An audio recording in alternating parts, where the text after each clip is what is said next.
So why did we decide to homeschool?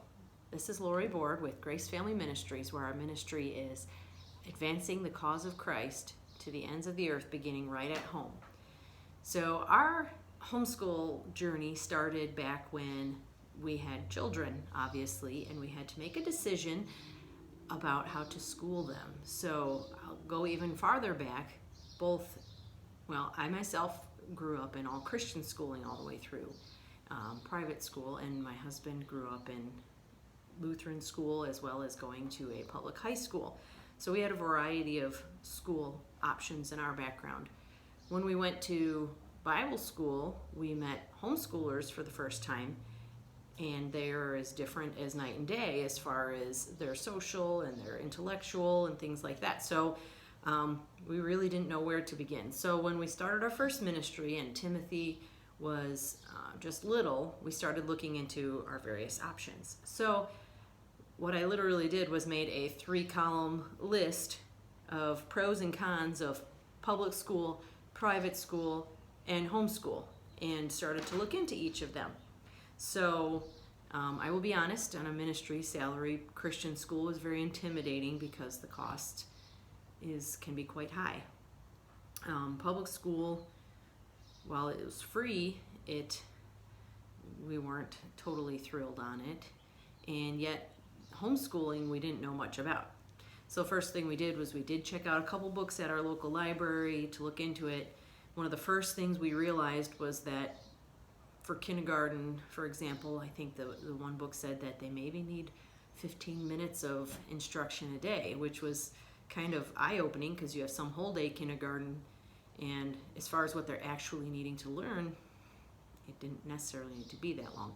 So whatever the case, we decided to further look into homeschooling by going to a homeschool conference. So we lived in Ohio and decided to go to the Indiana conference, which was in Indianapolis, a couple hours away from us. And while we were there, our eyes were just opened to the possibilities of family discipleship and the capability that you have to speak into your children's lives on a daily basis in whatever they're doing. And that was just really exciting to us. And apart from just that general thing, we learned so much. Just health and nutrition, how that affects schooling and things like that. So it was very encouraging to us. And I think from that point on, we were sold on homeschooling.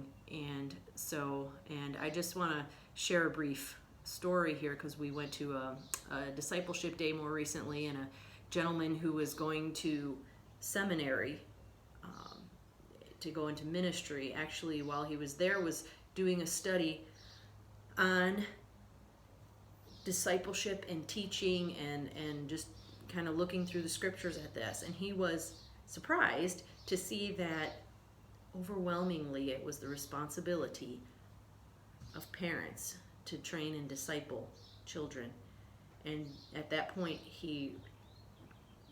it turned his heart toward homeschooling, and he has since homeschooled and advocated for others for homeschooling. And I guess that's something that really hits my heart too, is the importance of parents speaking to their kids' lives. And I've had a young mom say, I've left a lot of the spiritual training to the church, and that I'm not going to do that anymore. So good for her. But anyway, that's, I guess, the short story of why we decided that we were going to homeschool, and we haven't turned back now. And we have our oldest son is now in his senior year, will be graduating, and already has some college experience, and so we're excited to see what the future holds. And I pray for each of you, no matter whatever God is leading you to do, he has definitely called you to disciple your children in the spiritual truths. So once again, I'm Lori Board for Grace Family Ministries, and God bless.